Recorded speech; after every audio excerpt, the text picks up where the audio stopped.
Hello, everyone, and welcome to It's Your Call, a series where we ask you what you would do on difficult bidding problems.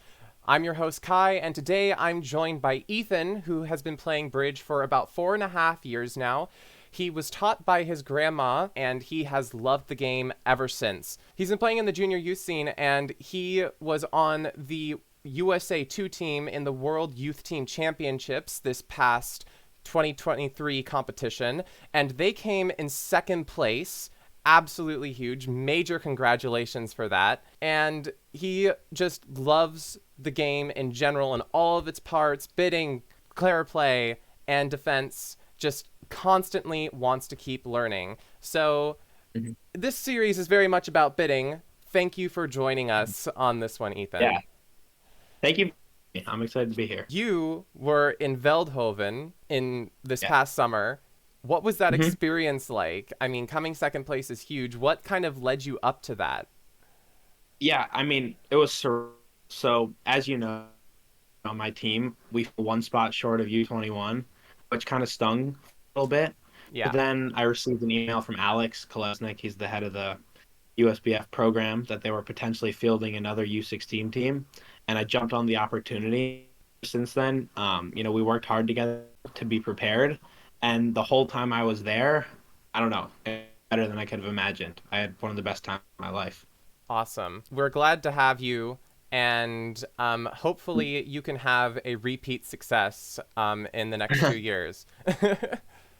I'm hoping so, definitely. Yeah, it'd be awesome. So, Yeah. without further ado, let's get into It's Your Call.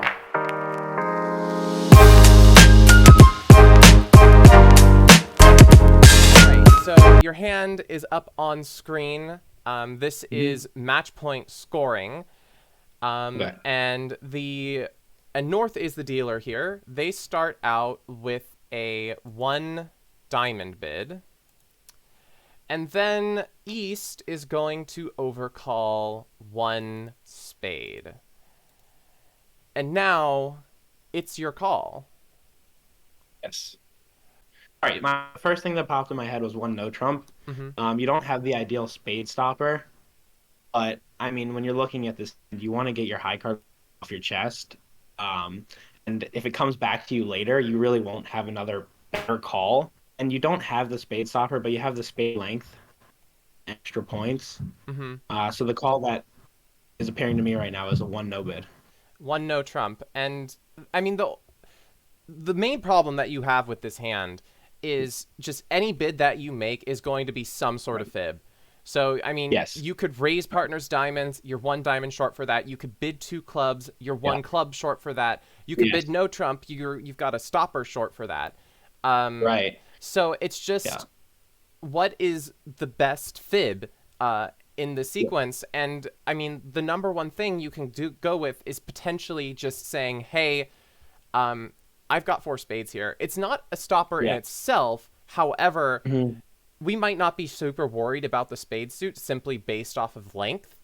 I mean, Yeah. my number one concern here at that point would be that I'm wrong siding the contract because if my partner Right. has the spade stopper, he's getting Yeah. led through So at trick one. And my spade holding isn't great. Like, if I had the 10, I have a lot more of an argument for it. right. So, Yeah. and normally in this scenario, I would probably bid 2 no trump for the invitational range as opposed to 1 no trump, which is just the 6 to 9 range. I'm kind of scared of bidding 2 no trump, to be honest, especially at this Right. vulnerability. And just getting the spade led through just looks super, super ugly. So, Right. I mean, I might be pressed myself to go for a different fib. Basically choosing from the lesser of all evils here, right? Mm-hmm. And I mean, like you went through all of them, but you don't want to be silent here because you're Agreed. not going to show your partner your points, and it'll be just as hard to get your hand off your chest later. Mm-hmm. I don't like clubs because even though it shows your points, like I don't see the reason to lie about a club, Right. lie about an extra club. So, and like you said, it brings up the levels of no trump or potentially diamonds. I'm leaning towards a one or two no trump kind of person. Okay. You don't want to lie about your range, but again, does lying about your range, bidding two without a stopper could be even more scary. So Mm-hmm. I'm not. I mean, the reason I initially led to two no trump was because I was thinking imps and it's red games at imps, Mm-hmm. but I don't know. I'm slightly erring towards one no here. Okay. Um, One after no this spade is sequence. your call. Um, so it goes one no, and then at this point it's going pass by West, and then they would just pass as well, Yeah. and another pass from East. So your one Yeah. no trump gets passed out.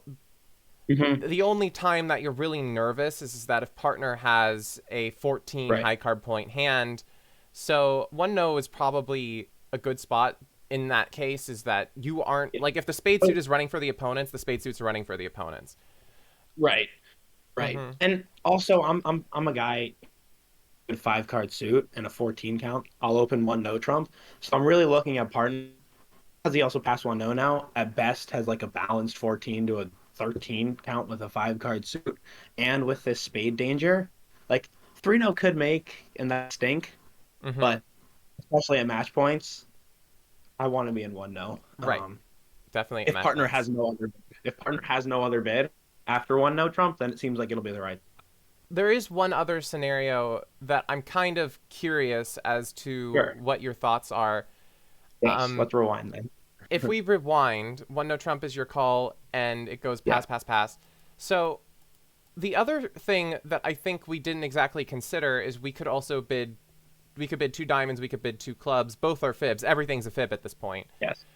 Do Yeah. you? What are your thoughts on bidding two spades? Two spades. Do you think it's Yeah. just way I out there? no, I would rather bid two spades, two diamonds, or two clubs, because if you're bidding two diamonds, you're lying about your diamond length and your high strength. Well, at least you don't have to lie about having a spade stopper, Mm-hmm. and you don't have to lie about. And it seems your partner's going to have at least four diamonds in this auction, right? They're not Mm-hmm. going to have four spades, and technically they could be 4-4-3-2, but that seems very unlikely on this auction unless West has a void in spades. Mm-hmm. So you're going to hit your partner with at least three. Sorry, at least four. But then you are also forcing them up another level. But yeah, Mm-hmm. I would say it also gives you the opportunity to right side the no trump. If they've got Mm-hmm. like king doubleton of spades, it goes one diamond, one spade, two spades, two or three no by your partner, and you're feeling really good now. Yeah. Way you're pulling in the game is with them playing it and the spade holder on lead. Mm-hmm.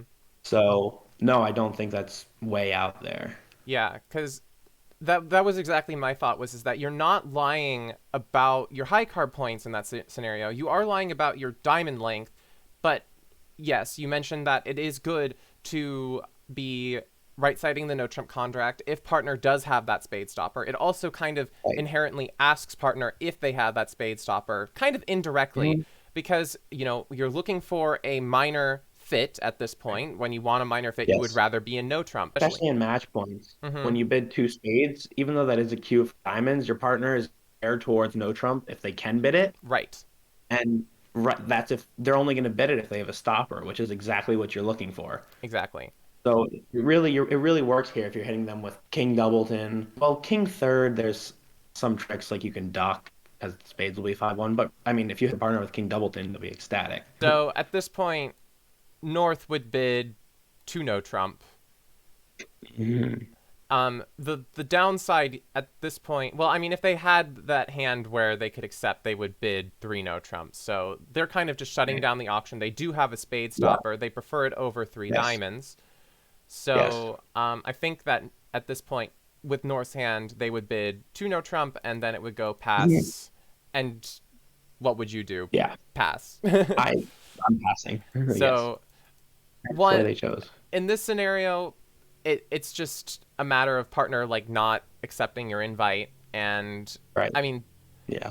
the one no trump works out better because you're one level lower for the same risk. Well, it might not. Now we got the spade lead coming into us. We'll see partner's hand. This is Right. true. So partner's hand ace 9 of spades, ace Mm-hmm. jack third of hearts, queen 9 fourth of diamonds, queen 9 fourth of clubs. Yeah. So, I mean, you ended in 2-0, which is higher than we were earlier.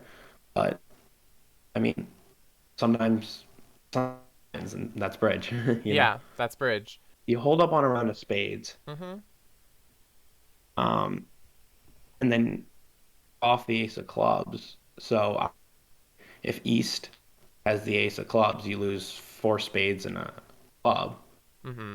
So then you're not making. So we have to assume if that's happening, we're going to give West the ace of clubs. So you get a spade, three clubs, and then I guess you need diamonds to make 3-0 trump as well. So we're playing West for, I mean, in order to make 3-0, we would need West to have and the top club, Mm-hmm. or else it's just not happening. Right. Or, oh, that's not true actually, because you have enough entries and play East for the king of diamonds and just hook him twice and lose to the jack. Ooh, interesting. You could play East for the king third of diamonds. As that lapsed my mind, I forgot about spots, Oh, there you which is go. probably more likely considering they took a one spade call. I mean, we'll see, but if West is showing the clubs, then your partner's yeah, So I'd probably do that actually if that I was in 3-0. that's how you do it. So Yeah. if you do get to 3-0, your partner has the guts to bid 3-0 with their 13 count, and no Yeah. extra length, then you do have a way to Yeah. make it by Yes. playing into the safe hand. So Right. yeah. Yeah. Yeah. I mean, points it's not a 3-0 I would be happy to be in. Um, even if it's still be definitely. But when it makes, I will very much be happy. Yeah. In the end, we both end up in no trump. Yes. This hand is literally all about what is the fib that you are most Yes, willing to why? tell, Right. and Which is the least of all evils. yeah, what is the devil's advocate, the least worst lie that you could tell partner? Right. In bridge, you're not supposed to lie to your partner, but this hand you're forced to, Right. unless You have to. well, a pass is a lie as well. So, Yeah. so Yeah. I like both of our outcomes. I mean, it seems like it'll get us a push board here. yeah, in One the no end, and it didn't two. particularly matter, but it's Yeah. just curious to see. Right. It's Um, good to think about. right. Good to go through. So to our Yeah. audience, what would Hmm. your fib be? What fib do you Right. choose here? Or do you have something in your system that allows you to not be fibbing here? Please Yeah. let us know in the comments, Yes. because I'm curious about this one. Yeah. When I found this hand in a regional, I was just like, I don't know, what am I supposed to do with this? Yeah. um, so yes, thank you, Ethan, for joining us. Thanks for having me. And don't Yeah. forget to like the video down below and Yeah. subscribe to the ACBL YouTube channel for more It's Yes. Your Call content. Okay, Yes. everyone, we will see you next week. Bye bye. Bye.